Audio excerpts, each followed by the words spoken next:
Hey, this is Danielle over at DIYDanielle.com, and today I want to show you how to make some easy, turn a log into like a tea light holder so you can have some path lights. So as you can see, we started with some old dead logs, and I will share the next step. And I also have some tea lights that I'll link to that are the right size for a 1.5-inch spade bit. They fit in there perfect.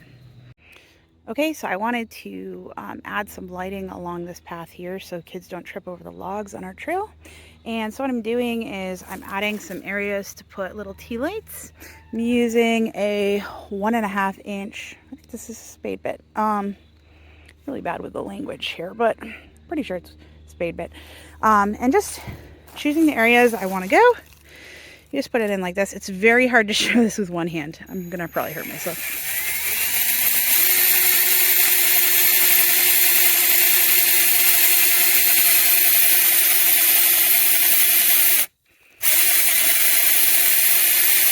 These get very hot, so don't touch the bit. Make sure it's on tight before you go, and just be careful touching it because it heats up very quickly. So.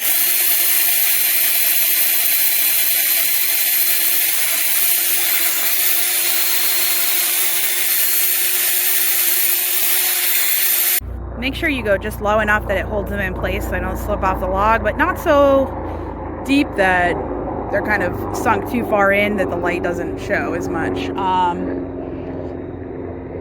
Yeah, this is an old rotted log, so it's very easy to cut into compared to, say, a fresh log. So I can't say how that'll work, but if you have fresh wood to cut, but this works pretty well.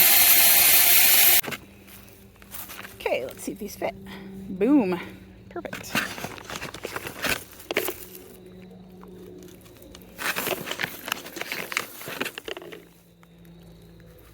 So, on Halloween, we'll just do one of these, and there we go.